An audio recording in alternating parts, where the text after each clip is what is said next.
परिहारमार्गः। कस्मिंश्चित् काले राघवेन्द्ररायः नलन्दस्य भूपतिः आसीत्।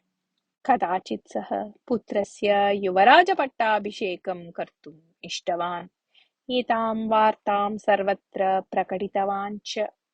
चतुर्दिनात्मकम् एतम् उत्सवं द्रष्टुम् उपायनानि प्राप्तुं च कवयः, पण्डिताः, पुरोहिताः, कलाकाराः च स्वबान्धवैः सह नलन्दं प्रति आगतवन्तः। भूपतिः एकैकस्यापि सामर्थ्यं मनसि निधाय सामान्यानाम् आवलिं सज्जीकृतवान्। तथैव आगतवान् सर्वान् योग्यरीत्या सम्मानितवान्। श्रीरामशास्त्री नाम कश्चन पुरोहितः उदन्तपुरतः आगतवान् आसीत्। तस्य नाम श्रेष्ठपुरोहितानां सूच्यां न आसीत्, अपितु सामान्यपुरोहितानाम् आवल्याम् आसीत्। एतत् दृष्ट्वा सः नितराम् असन्तुष्टः अभवत्। यदा तस्य अवकाशः आगतः तदा सः युवराजस्य समीपं गत्वा तेन दत्तानि 4 नाणकानि स्वीकृत्य, प्रभो, भवन्तः एतादृशम् उपायनं दद्युः इति अहं तु न निरीक्षितवान्। मम ग्रामे एव पञ्चाङ्गं गृहीत्वा गृहं गृहं गत्वा तिथिं नक्षत्रं वासरं च वदामि चेत् अपि एतस्य अपेक्षया अधिकं सम्पादयेयम्। मया उक्तम् अन्यथा न चिन्तनीयम्। भवान् अपि कश्चित् ग्रामस्य पुरोहितः इति मत्वा एतत् उपायनम् आशीर्वादरूपेण भवते एव दत्त्वा प्रतिगमिष्यामि इति उक्त्वा शतमानं भवति इति मन्त्रम् उक्त्वा प्राप्तम् उपायनं युवराजाय एव प्रत्यर्पितवान्।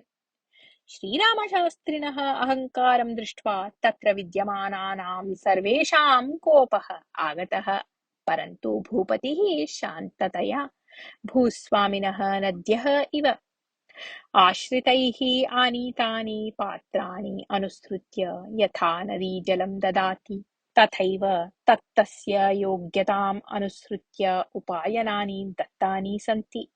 जलं न्यूनम् आगतम् इत्यतः कोऽपि पात्रम् एव नद्यां न क्षिपति। भवतः अपराधः न क्षमार्हः इति उक्तवान्। एतत् श्रुतवतः श्रीरामशास्त्रिणः लज्जा अभवत्। सर्वेषां पुरतः सः भूपतिं क्षमां प्रार्थितवान्। भूपतिः तस्य सान्त्वनं कृत्वा श्रीरामशास्त्री सर्वेषु विषयेषु योग्यः इति प्रशंसां कृत्वा योग्यरीत्या सत्कारं कृतवान्। अनन्तरं श्रीरामशास्त्री पट्टाभिषेकोत्सवं समाप्य एव स्वकीयं ग्रामम् आगतवान्।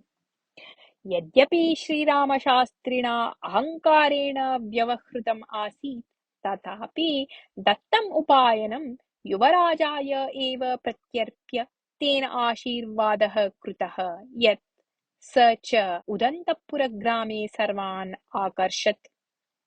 तस्य कारणतः श्रीरामशास्त्री ग्रामे प्रमुखेषु जनेषु अन्यतमः अभवत्। एतस्मात् कारणात् तस्य अहङ्कारः पुनरपि प्रवृद्धः। भूपतिम् एव धिक्कृत्य तस्मात् एव पुनः सम्माननं प्राप्तवान् अस्मि अहम् इति तस्य भावना आसीत्। गच्छता कालेन सः विवाहे व्रतपूजादिषु च धनिक-निर्धनभेदं विना सर्वेभ्यः अपि धनस्वीकरणप्रवृत्तिम् आरब्धवान्। अथ कदाचित् उदन्तपुरग्रामस्य कवेः तिरुमलेशस्य पिता दिवङ्गतः। एषः कविः तिरुमलेशः भूपतेः आश्रये आसीत् इति कारणतः भूपतिः अपि अपरकर्मकाले आगतवान् आसीत्। शोकतप्तं तिरुमलेशं दृष्ट्वा भवान् पण्डितः त्रिकालज्ञः पितुः विरहः निश्चयेन आघातकरः एव, तथापि सर्वं विधिविलसितं मत्वा धैर्यं धर्तव्यम् इति उक्तवान्। तदा तिरुमलेशः, प्रभो, एतद् गृहं मम पित्रा कष्टेन निर्मितम्, अतः अद्यपर्यन्तम् अपि अहं तम् अत्रैव अस्मिन् गृहे एव मञ्चे शायितवान् आसम्। तस्य मरणकालिकं नक्षत्रं शुभकरं नास्ति, अतः गृहं मासत्रयं यावत् त्यक्तव्यम् इति पुरोहितः उक्तवान् अस्ति। उत्तमानुत्तमनक्षत्रभेदं गणयन्तः वयम् आत्मना निर्मिते गृहे एव वासं कर्तुम् अपि अनर्हाः जाताः स्मः खलु इति चिन्तयन् अस्मि इति उक्तवान्। भूपतिः तस्य सान्त्वनं कृत्वा सर्वान् ज्येष्ठान् श्रीरामशास्त्रिणं च मेलयित्वा भवन्तः सर्वे मम एकं लघुसाहाय्यं कुर्युः। वास्तुशास्त्ररीत्या तिरुमलेशस्य गृहम् अत्युत्तमम् अस्ति। अत्र आगमनानन्तरं दीर्घकालतः अनुवृत्ता अशान्तिः निवारिता अभवत्। अत्र मया शान्तता प्राप्ता अस्ति। अतः अहम् एतेन कविना सह कानिचन दिनानि अत्र वासं कर्तुम् इच्छामि।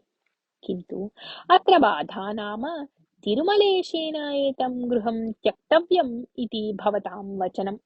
एतस्य कोऽपि परिहारोपायः स्यात् वा इति चिन्तयन्तु भवन्तः इति प्रार्थितवान्। श्रीरामशास्त्री तत्र विद्यमानैः ज्येष्ठैः सह किञ्चित् कालं समालोच्य, प्रभो, शास्त्राणि आचरणानि च आपस्तम्भमुनेः कालात् अनुवर्तमानानि सन्ति। देशकालानुसारं तेषु परिवर्तनकरणं न दोषाय। भवतः अपेक्षां तिरस्कर्तुं वयं न इच्छामः। दोषपरिहारार्थं शास्त्रसम्मतः कश्चन मार्गः अस्ति एव। गृहे उदकशान्तिः कृता चेत् गृहं पुनः वासयोग्यं भविष्यति इति उक्तवान्। भूपतिः हसन् तत्क्षणे एव श्रीरामशास्त्रिणः नेतृत्वे उदकशान्तिं कारितवान्। ततः प्रतिगमनसमये श्रीरामशास्त्रिणम् उद्दिश्य, अस्माकं बहवः आचाराः कालबाह्याः, किन्तु शास्त्रोक्तं वचनं तिरस्कर्तुं कोऽपि न अर्हति। अतः शास्त्रोक्तविषयेषु कालसम्मताः परिहारमार्गाः पञ्चाङ्गे लेखनीयाः इति उक्तवान्। एवं तिरुमलेशस्य गृहत्यागप्रसक्तिः अपगता अभवत्। रामशास्त्री च अन्यैः पण्डितैः सह समालोच्य शास्त्रोक्तविषयेषु सुलभमार्गान् चिन्तयित्वा पञ्चाङ्गे योजितवान्। तद् भूपतये प्रदर्श्य विशेषपारितोषकं प्राप्तवान् च। कथा समाप्ता।